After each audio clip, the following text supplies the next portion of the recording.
Hi, Sagittarius.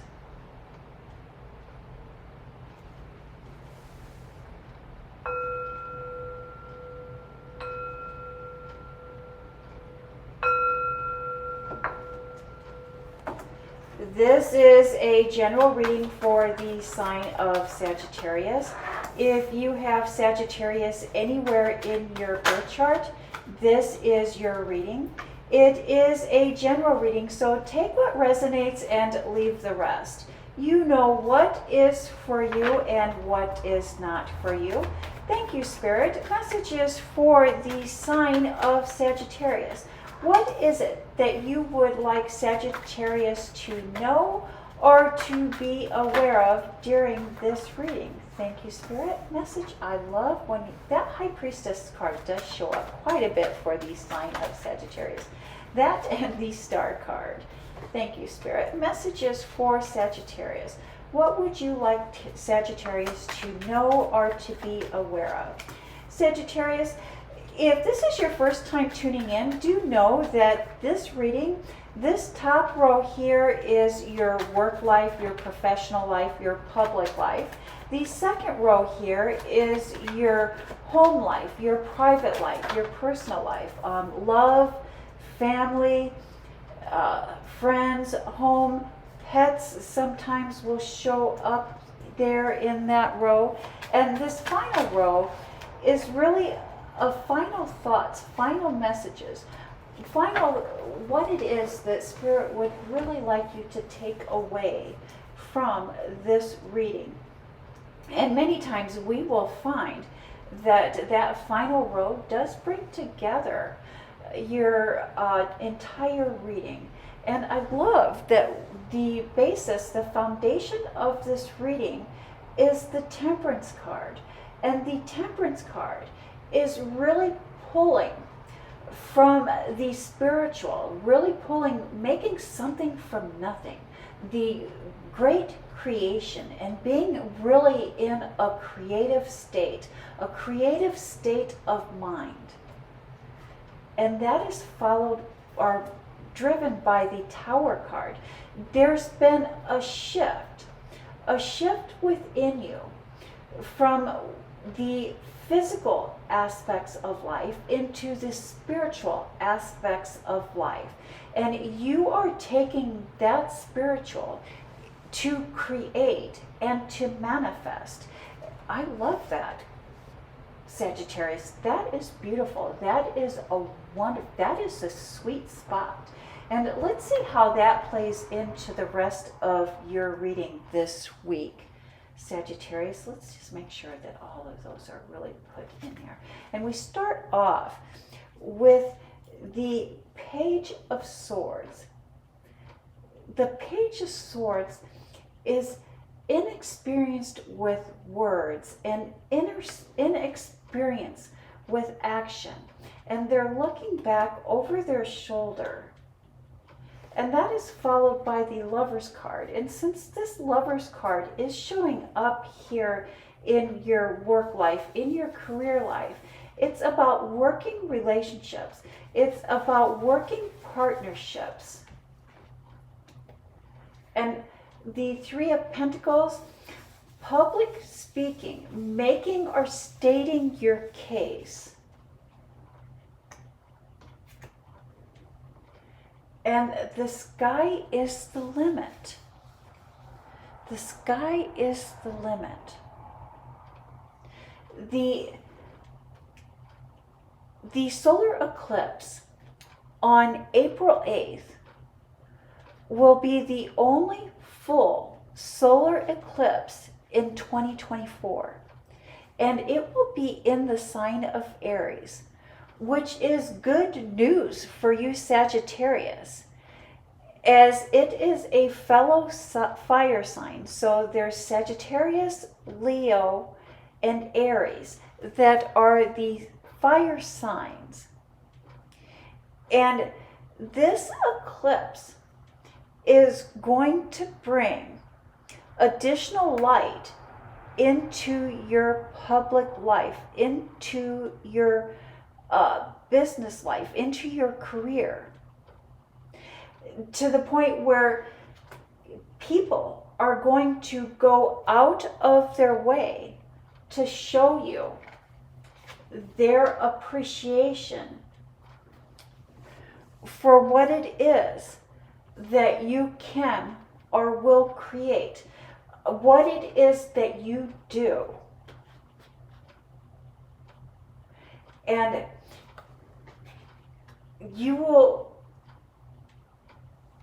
they're going to demonstrate gratitude towards you, appreciation towards you.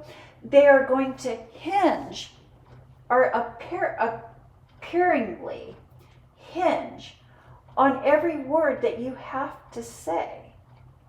And when we have people that are hinging on what it is that we have to say, that is the perfect time to ask for what it is that we would like. The sky's the limit on that ask, Sagittarius. The sky's the limit. That we have that Page of Swords there is maybe indicating that you have a difficult time with the ask, a difficult time with the words, a difficult time with the ask, a difficult time with the words. You know, there is nothing wrong with asking trusted friends and trusted family members to practice putting into words what it is that you would like to ask for in your public life, what it is that you would like to ask of this partnership, what it is that you would like to say, what it is that you would like to present to your co-workers. Again, the sky's the limit. I think that you have the support and the energy to manifest what it is that you would like to manifest. It's just finding the words and practicing using those words. And then we have the Four of Wands. There's been the Four of Wands. I like to call this Four of Wands my get out of jail free card. I know that there's many readers out there that will automatically state that this is the marriage card, that this is the committed relationship card.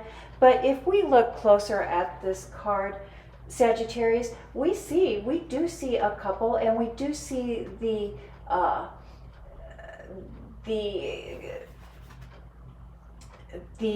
togetherness and the celebration. And we also see the double number 11. But many times what we overlook is that there's the castle in the background, and they have left the castle. They have left the castle to new beginnings, to fresh starts. They are leaving the past behind.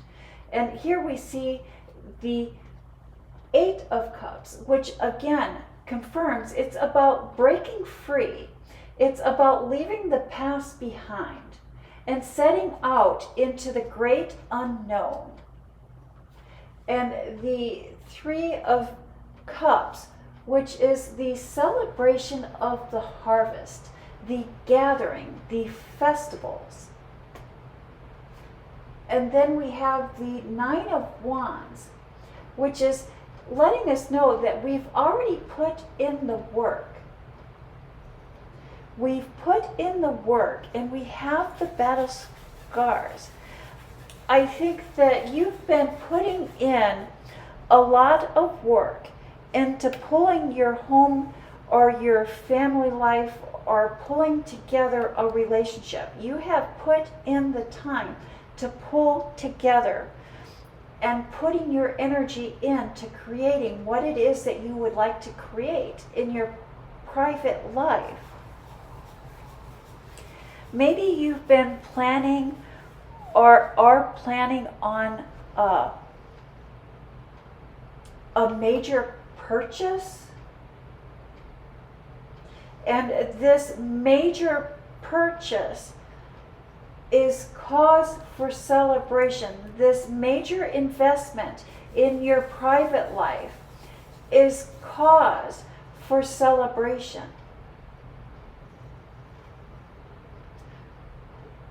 Putting the past behind us, making fresh starts.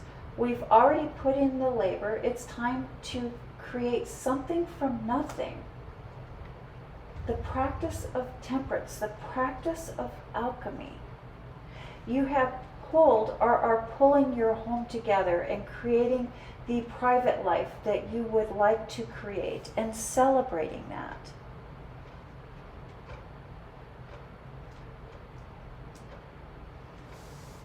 And then we have the Eight of Pentacles, the creating.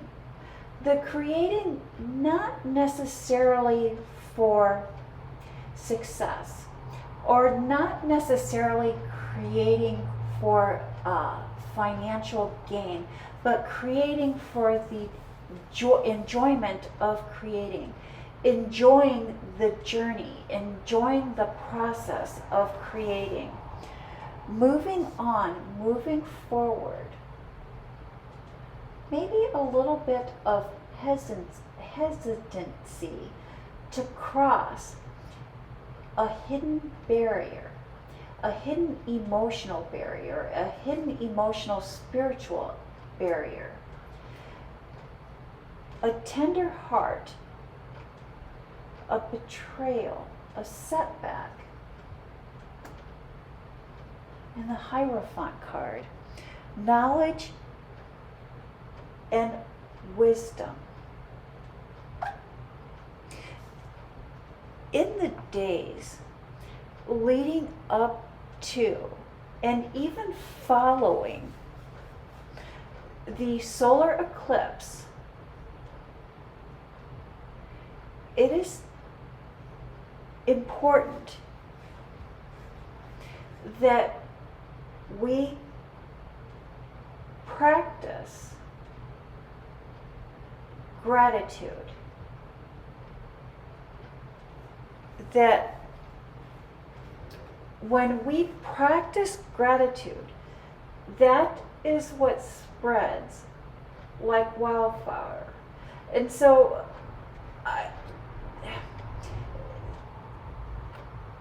prior to the solar eclipse, there will be a lunar eclipse. And more than likely, when you are viewing this, you will be in the energy of the lunar eclipse.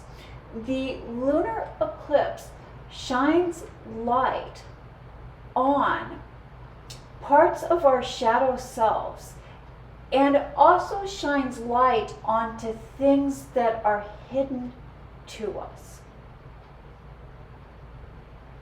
And so many times we forget to practice gratitude towards the things that are uncomfortable to us. We don't like to acknowledge the things that are uncomfortable to us. By practicing gratitude towards those things and acknowledging those things that are unpleasant to us, we can let them go. And by letting those things go and acknowledging them and practicing gratitude for the lessons that they bring in to us, we create or make room for the positive energy that the solar eclipse will be bringing into us. And so by setting the pace of allowing and making space for the positive energy that the solar eclipse will bring in for us, will set the pace for the rest of the year. And that is the message that I have for the sign of Sagittarius. Thank you, Sagittarius. Have a blessed week.